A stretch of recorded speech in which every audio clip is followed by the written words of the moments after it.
Welcome to the Abundance Journey, the show that helps spiritual entrepreneurs create an abundance mindset that accelerates revenue. Secretly, everything you experience in your life is actually abundance. Once you understand how to activate abundance, you find yourself in flow with your business and clients, so it's easy to create the revenue you want. The Abundance Journey is the only show that activates abundance for you, so you enjoy rapid results in your business. Here's your host, the Abundance Ambassador, Elaine Starling.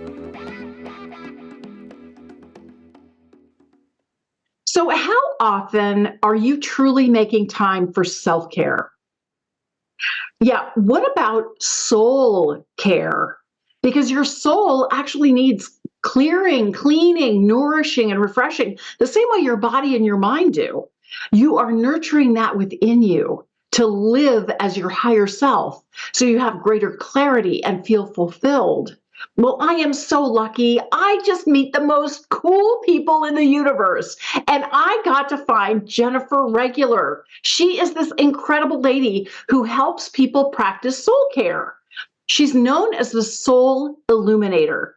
Jennifer uses her incredible sense of intuition and insight to guide spirit-driven entrepreneurs in implementing empowering practices that sustain momentum and well-being so they can create positive impact and live a life of soulful success.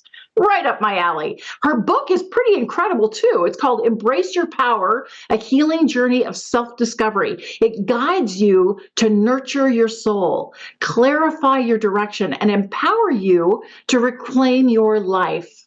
Jennifer is widely known for bringing business leaders and visionary entrepreneurs together to amplify their message and illuminate their unique purpose. Jennifer, I am so glad you had time to join us today.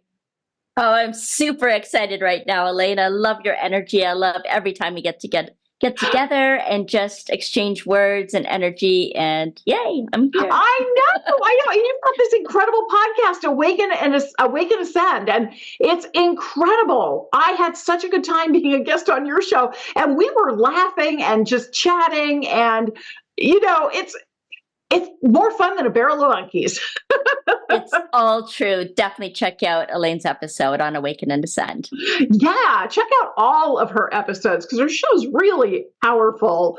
I know we could just kind of go off and just start chatting for hours. So I'm going to redirect us really quickly because it's super important to start the conversation with our intention.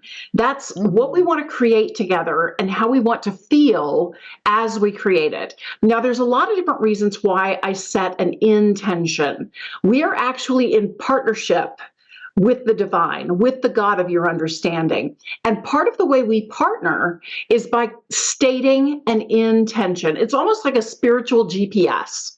And I've got a very specific way that I structure an intention. I always start with in love and light, because to me, that's in letting the God of your understanding, the divine, know that we know they're with us, we know they're participating, and we welcome their involvement. I think that's super important. Hey, so glad you could join us, right? Then we state the intention. Then, of course, we say thank you. And at the very end, I say it is done as a reminder to me, to us, that we are done typing in our spiritual GPS. Now we can just hold that energy. And I hold the energy with you for 78 seconds in complete silence. This is incredibly powerful because the current research shows that the average human mind has a shorter attention span than a goldfish, which is a little alarming. But we've got so much going on upstairs, so many things with our to-do list and all the thoughts that are going on and all the stuff happening. We aren't holding on to our desires very long. So the divine has difficulty really honing in on that signal. And 78 seconds is long enough, not only for the divine to tap into that vibration, but for us to tap into each other's energy. And we are all going on this journey together. Now, we have not scripted out what we're going to say. I have some questions to ask Jennifer, but just the dynamics of creating this intention ensures that we actually experience it. There's a couple of things that I like to do that make those 78 seconds a breeze. The first thing is I'll pick 2 or 3 words that really feel expansive and uplifting in the intention. And I'll just repeat those over and over to myself as like a little mantra. I want to hold that high vibration energy so that the divine can tap into that. The second thing I do is I pay attention to my body and what's going on, because our bodies are like these great big antennas. We're taking in all this information, and we can tell if there's little tingles or ripples or a sense of heat or cool that's moving through the body. That's a sign that the divine is already getting the energy to move, which is way cool because that's what we want. We want the energy to move. Okay, Jennifer, any questions, or are we ready to play? Let's get ready to play. All right, here's our intention. In love and light, we hold the intention that we release resistance, automatically nurturing our souls to live as our higher selves in every moment. Thank you, divine. Thank you, thank you, thank you. It is done.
We give thanks, and so it is.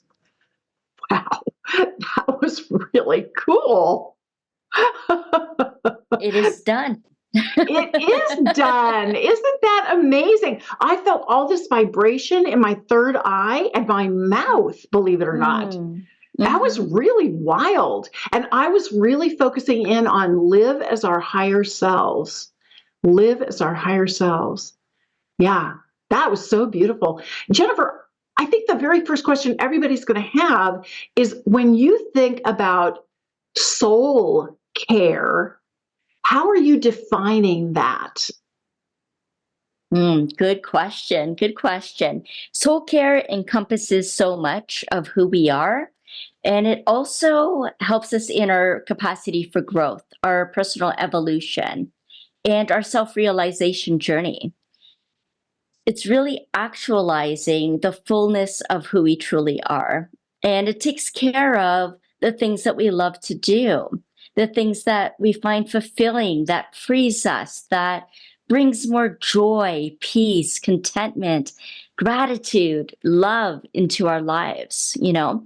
And it's on the higher levels of Maslow's hierarchy. I don't know if you remember Abraham Maslow from, I think it was the 80s, maybe in the 70s when it started. And he had this hierarchy of needs. Now, these are all human needs that we have.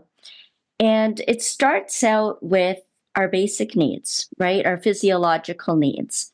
And then it moves into like love and belonging, our self-esteem. And those are all really important needs that help us to feel safe, stable, secure, obviously loved, and to feel like we matter. And these are, of course, are very important needs. But you know what's interesting that I discovered, Elaine, is that they're based on the idea that we're not enough or that we don't have enough. They're based on deficiency needs, in other words, that we need to do something about it to have some sense of control, like controlling our sleep patterns, for example, eating, who we love, our relationships, our community, how we contort or conform to societal or familial or cultural expectations to be loved or feel like we belong, to think that we get enough rest or exercise or, all of those things that we continually try to control and do better at or don't think we have enough of or that we're doing it right, get caught up in that perfectionism. It's self-perpetuating. So while it's, of course, important to meet those needs, let's not forget about what our soul needs as well. And that's where we move up the hierarchy into like cognitive needs, aesthetic needs, self-actualization. How do we become a fuller expression of who we are? And soul, I thought of an acronym for it as sending out universal love. I love that. Yes. It's a whole different way of looking at love, not from deficiency, but knowing that we're so full of love that we send that out. And love is even an acronym. This was shared with a friend, Malia Helson, many years ago. She said, love is an acronym for lots of vital energy. So when we engage in soul care, we're looking at love from that perspective, to draw on our infinite supply of energy, to draw on divine connected energy. So that means creating conscious connection. So not controlling, but co-creating with the universe, with God of our understanding, our higher selves, to be able to be a fuller expression of who we are, to be a fuller expression of life, to actually reawaken the wonder of life and have reverence for it, and to find out who we are and why we're here. That's all part of soul care too. And lots of vital energy. That. Yeah. So how does that fit sitting for you, Elaine? I absolutely love it. And it was so interesting. I happened to come across this statement today that there's so much energy in the human body. It's the equivalent of 30 hydrogen bombs. Wow. I know. I had no idea. I was like, what? I'm looking on the internet and I'm like, is this real? This has got to be bogus. And the guy's got Einstein's, E equals MC squared. And he's doing the math and all this. And I'm like, seriously? That's a lot of freaking energy. And we don't think about ourselves that way, right? We don't think about our bodies that way. But it goes further than that. To your point, there is that which animates us, which is inside us, that soul essence that is infinite in its power. Yeah. Yeah. Yes. Man, so obviously you're really passionate about this. You've been doing it for a while, Jennifer. Why are you so committed to helping people unlock this ability to truly nurture their souls? Well, here's the thing, because I mostly work with visionaries, Elaine, and for visionaries, it's actually our energy and our passion that has the greatest impact. Not so much what we're due or even necessarily what we say. It's the energy behind the words. It's our passion being our potency. I'm just going to take us back a little bit here, because back in 2006, in the summertime, I was lying on my back in bed, staring up at the ceiling, and I had just left my husband. It was a very volatile, high-risk situation. And I was feeling completely depleted. There was no energy that we just spoke about a couple minutes ago. I didn't have any vision for my life anymore. I felt completely drained and exhausted. I was not inspired by anything. I didn't know what kind of future I still had, and if it was even safe for me to live it. And I'm sitting there just feeling like I've lost everything, the house, the husband, the dogs.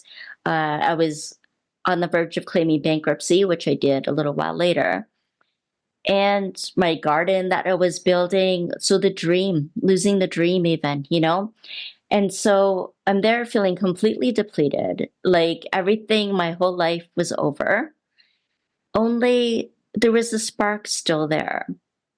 And a decision that this isn't the way that I wanted it to end. even though it felt like it was over, it was not the way I wanted things to end. And it was almost like a wake up call. I don't know if you ever had one of those, like a complete adrenaline surge for me, that from that position of being flat out in bed, I just immediately stood up erect. And I was like, this is time to rise, like physically, emotionally, spiritually. It all just came together in this rush. And it ignited my passion. I can say it reignited my passion because I've always been one that is very enthusiastic, multi-passionate, lots of ideas. So this surge of adrenaline just like reignited my passion. And then it actually gave me a new perspective on passion, because you're going to know, understand how much I love words here. Because when you break up the word passion, there's this hidden directive to pass I on. That I is your soul's expression of what you're here to pass on in this lifetime. So passion was more than just a feeling. It was actually a calling. And it was literally a wake up call. I'm like, okay, like I felt purpose driven since a very young age. And this just kind of activated that again. So wow. Why I became so passionate about soul care is that for that energy and passion of visionaries, we lose that. We lose the impact that we can have. You know, we lose our sense of purpose. And one of my core fears is never living out my purpose. So it became vitally important and really essential to find ways to sustain that energy and that passion, to not become depleted like I was, flat with no vision of my future.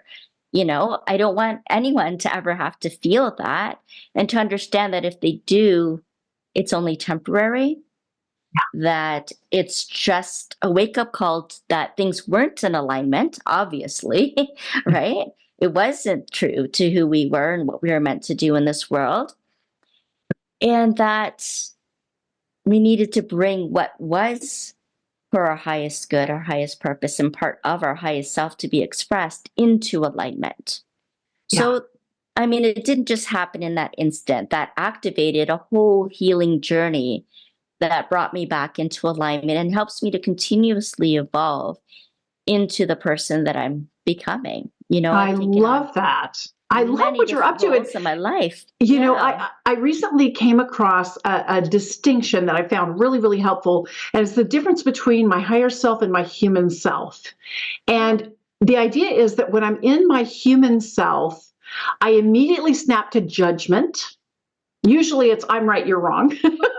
And if I tell you how wrong you are, that makes me more right. How ironic, right? And there's a lot of emotion involved. And I tend to be in a state of reaction, like I want to make my point right away. So that's my human self. My higher self steps back and is taking more of an observer perspective. The same stuff is still happening. The exact same stuff is still going on, but I'm no longer emotionally invested in it. I'm present to it.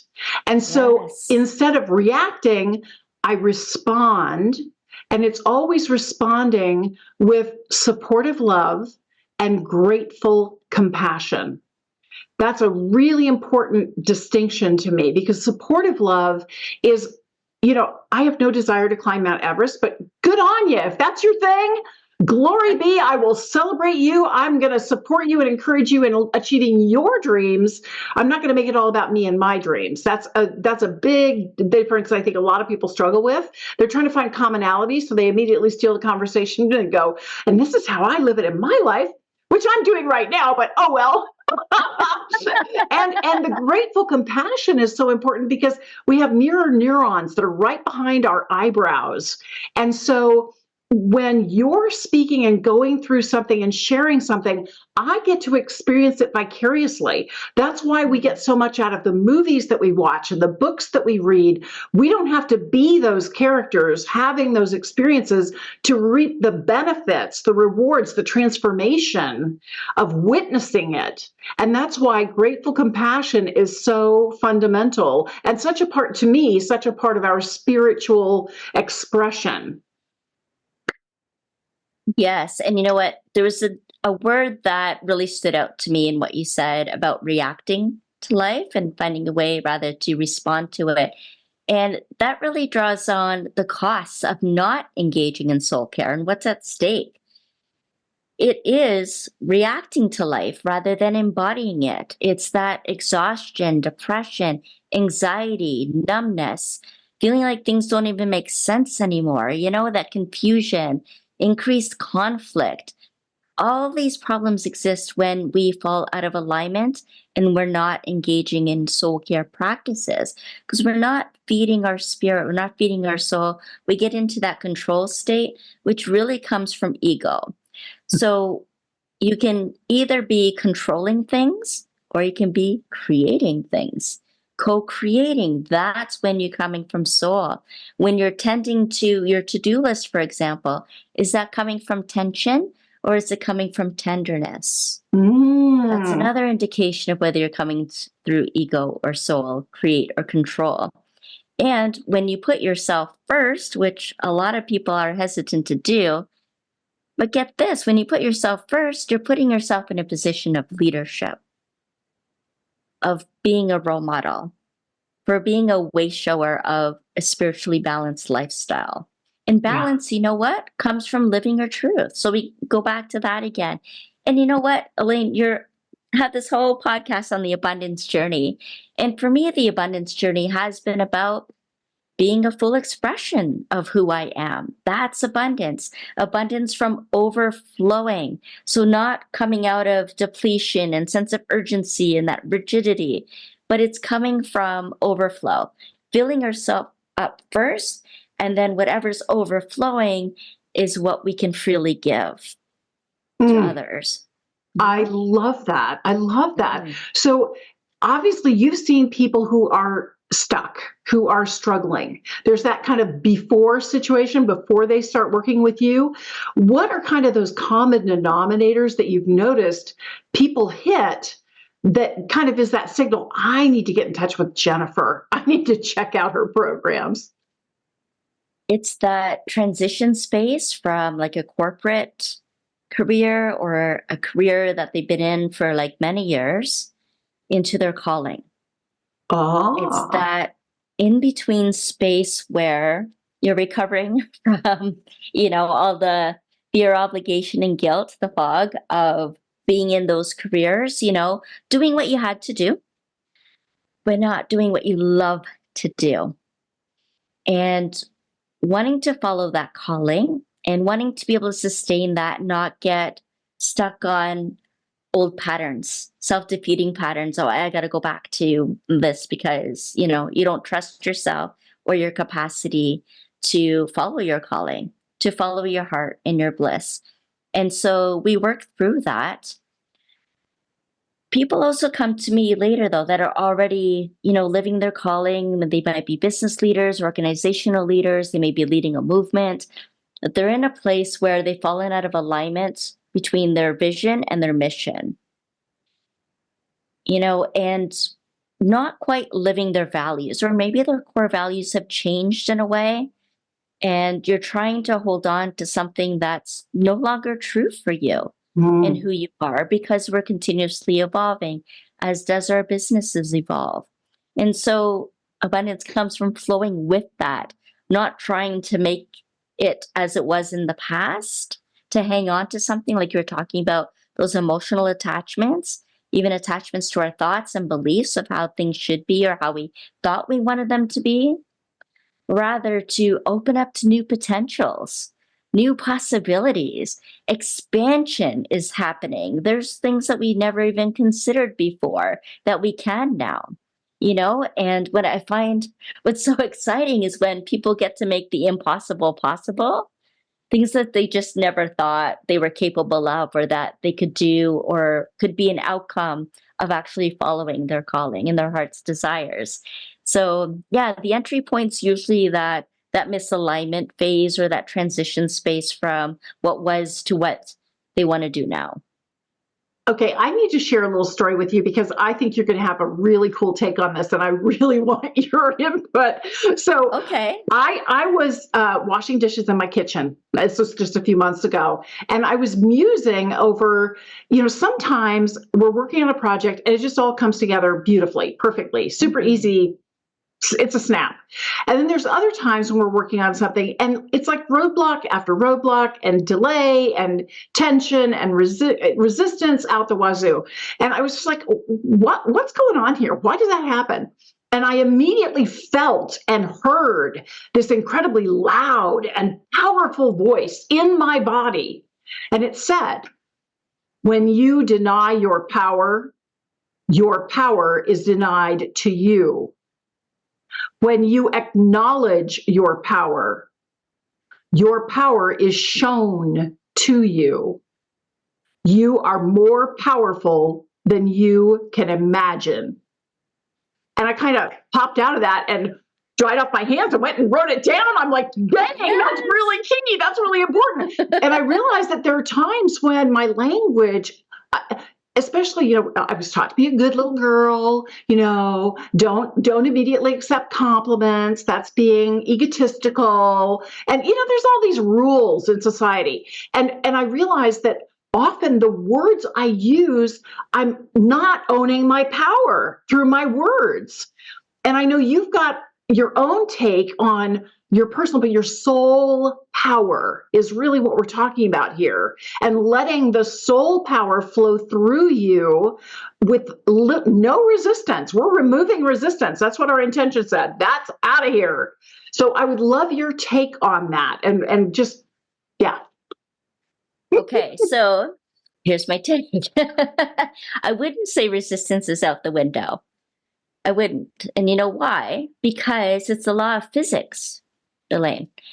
When you're gaining momentum and you're on your path and you're doing your thing, you're bound to meet resistance. I guarantee you're going to hit resistance. That's the law of physics because momentum creates resistance, right? Cause and effect. And that's okay. That means you're on the right path. There might be a little shift. It might mean that you have to really stand for what you believe in. If that resistance is coming from family, friends, or colleagues, or, your own inner critic, the resistance might come through there. And that's an opportunity to stand in your power and to continue on the path, to gather your power and to be who you are, do what you came here to do, and stand in that power, believe in what you stand for, and then commit to that. So, yeah, so a little bit of back on that resistance piece. And then this is how you gain momentum. Absolutely. You draw on that power and you take inspired action. So create space in your life so that when inspiration hits, then you can act on that. Or you can follow up with that, like you can move from the dishes and go write that down and then follow that through, follow that through. So yeah, it's true. It's how we gain power and a momentum and how we gather that and become even stronger in it because we meet that resistance. I love that. Because part of what immediately came to me, nothing is wasted. There's value in absolutely everything. And what I saw is like, if you've ever watched the Olympic divers and they're doing their special dives and they're bouncing on the end of the diving board and they need that resistance because every time they hit the board, it pops them up a little bit higher. Right. So then they can do their way cool move on the way down, right? Yeah, same thing with archery, right? When you're pulling back that arrow, you have your eye on the target, but you got to there's a little bit of resistance created for that momentum for you to reach your target, right? Yeah. This is such a powerful conversation. I absolutely love it because you're putting a whole new spin on resistance. Amazing. So I have to ask another question because one of the things that I've noticed is that we always want the external world to change, right? It would be so nice if all this stuff out there would magically be the way I want it to be. Sadly, something has to change inside me before I get that external shift. You've worked with so many people over the years. It's kind of like, this is how the rubber meets the road. This is what people you work with have to be willing to do, to accept, and it's an internal shift. What have you noticed that looks like? What the internal shift looks like? Yeah, what is that internal shift? It's getting to know your I that you're here to pass on. It's your potency, your unique energetic imprint, your path of impact. It's getting aligned with that. Yeah. You have to know it and you have to commit to it. You know, one of Yes. the best books out there, Power versus Force. And I also love another book that he wrote called The Map of Consciousness Explained. It's where there are different levels of consciousness, and we're always trying to shift up to higher and higher levels of consciousness. And one of the things that the author, David Hawkins, says is when you commit to the level of love, and this is how I'm going to be, this is how I'm going to show up, immediately the opposite shows up too. Because we live in a world of duality. And what is working is right alongside what is not working. What is poisonous is growing right next to the cure. So it's a matter of where we put our focus and persistently recommit. I'm going to show up as love. And it doesn't matter what's happening in my environment. I choose to be love. I choose to live my I, as you were saying. Yeah, that's incredibly powerful. It Thank you is, for that and distinction. that makes me think of mindset as well, because in the consciousness, because you can be in a poverty mindset, poverty consciousness, or you can be in prosperity consciousness and a prosperity mindset. And either one of those is going to shape your reality. Totally. So what will you choose? Absolutely. Well, obviously, it's a process. You probably don't have a magic wand that you can just wave over people and poof, they're automatically in alignment. Well, There's probably some baby steps involved. So what's a little baby step that we could do right now that would get us going in the right direction? Start engaging in soul care. So even if it's a simple thing, like at the end of the day, you have the intention for your soul to rest, to actually complete the day, so you don't carry anything over into your sleep, into your next day. What's non-negotiable for me is actually how I start the day. I start it very intentionally. The first 2 hours is nobody else is involved. Well, for a short time, my Mystic Mentorship meditation group that I involve in every morning, that's a regular practice. And so that's something that I include, but also I look at the conscious energy report. I do my own automatic writing when I first wake up before my mind gets in there. I tune into my intuitive message before I tune into any email or phone messages. It's setting the tone and deciding what you're going to tune into. How are you going to direct your time and energy for the day? If you can at least start out with even just one thing, it doesn't have to be 2 hours like I do. I had to build up to that. But you can start with like one thing of how you wake up, even waking up and saying to yourself, something wonderful is going to happen today. That immediately opens you up to the possibilities and what's positive and enriching and beautiful about the life. That's soul care, taking care of you first. And ideally, very first thing in the morning before you start interacting with anyone or anything, because then you can get really tuned into what you need. That is so important. It's really fun. One of these things that I like to do in the morning is I'll celebrate in advance. So I'll have gratitude for things that are going to happen for me at some point today. So, for example, sometimes I'll say, I can't wait to get advice from 2 mentors today. And I'll be standing in line at the grocery store, and total strangers are in front of me in line, and they're talking, and I don't even know what they're talking about. But something they say sparks the idea that I was looking for, and they happen to be my mentors. Spiritual mentors are all around us. We have to be willing to tune into it. And by celebrating in advance, I'm setting up that energetic connection and my awareness, my expectation that this is going to happen for me. I'm going to find this today. And it does. It's really cool. It's a fun game to play. Oh, I love that. I love it. Well, Jennifer, speaking of things we love, you offered such an incredible gift to everyone here today. I would love to have you tell us a little bit about it. Oh, absolutely. We've been talking a lot about passion in particular, and it's really what's inside of you that's waiting to emerge. So people talk about, I need to find my purpose and figure it all out. actually it's just something to tune into and create some space for. So I have this special guide that I created called Living with Passion and Purpose. And so it takes us through a different perspective at looking at purpose and the passion that can fuel it. And so, yeah, I'd love to offer that to your guests. And you know what? I also have a monthly masterclass as well to ignite your passion. Totally free. So, I'll give you the sign up link for that. There's one every month. So if you miss the one, depending on when you're listening or watching this, then there's going to be another one. So just check the link for the next date. That's great. I'll make sure that the links to your free gift and to the masterclass are in the show notes so everybody can access them. That's brilliant. Thank you so much for doing that. Now, we always turn the tables on our guests here at the Abundance Journey because we know that when we give is when we truly receive the most. So, Jennifer, what can we do to support you? Oh, that's a good question.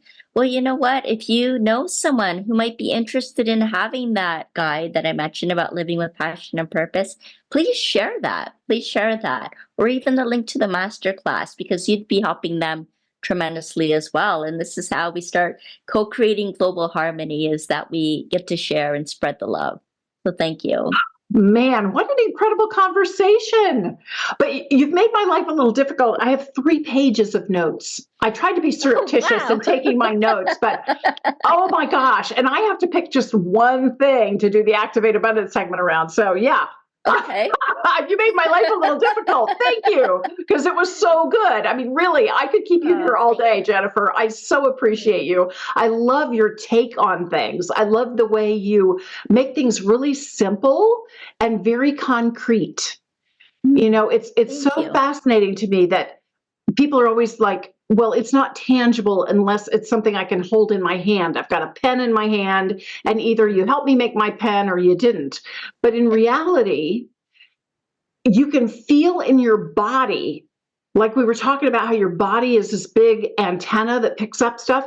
You can feel in your body when it feels right, when it feels expansive and opening and full of possibility and love. And you really brought that today. You are such a gift. Thank you so much for joining us today. Oh, thank you so much. I received that with so much gratitude and love. Thank you. All right, stick around. We're going to activate abundance in just a minute.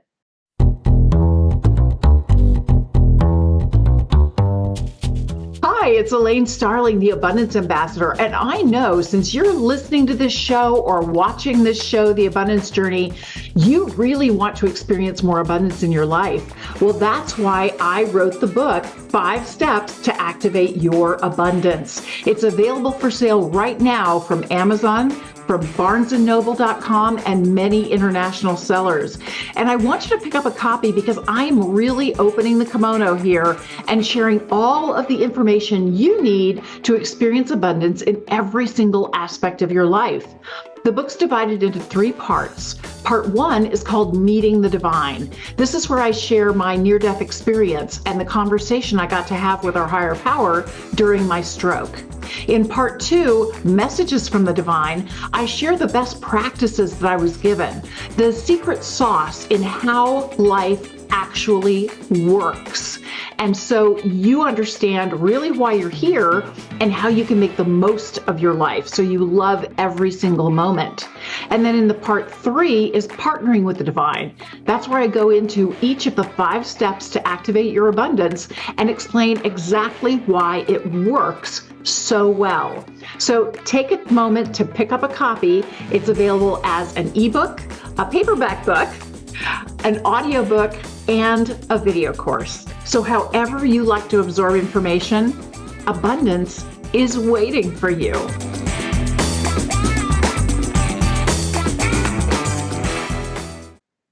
Isn't Jennifer amazing? I mean, wow. I always get so excited when I get a chance to chat with her because she just opens my world so hugely. So step 1 is gratitude. I never know what I'm going to learn from Jennifer, and it's always far beyond anything I could imagine.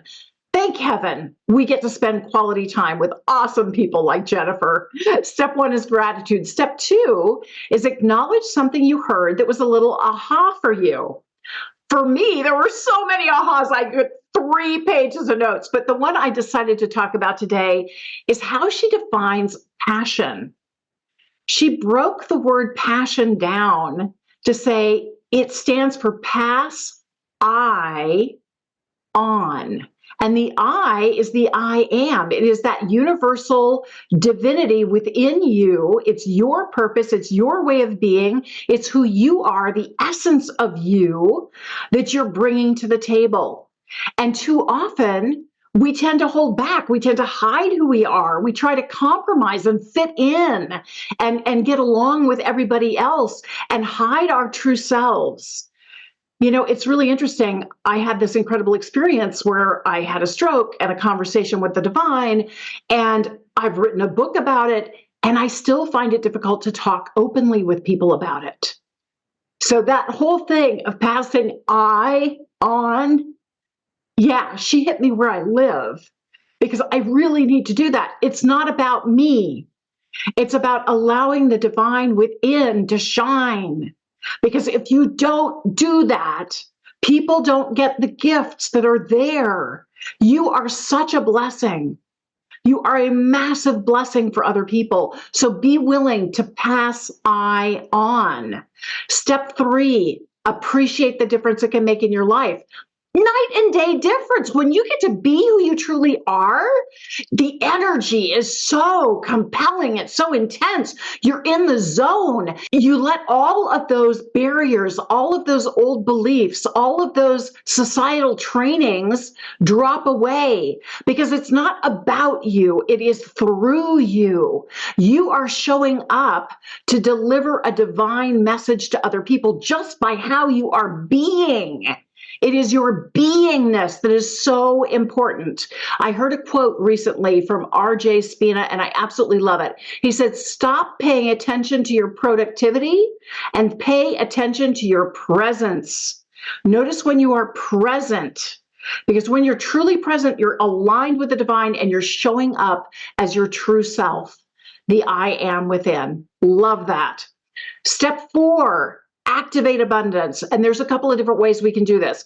The first way is grab a calendar and schedule time. Well, I'm definitely going to be doing some of that with the journaling and all of the techniques that Jennifer shared with us about really being present, especially in the morning and the evening and touching base throughout the day. Definitely want to do that. Another way I can activate abundance is creating a physical trigger, like crossing my fingers, tugging on my earlobe as a reminder of how I want to show up.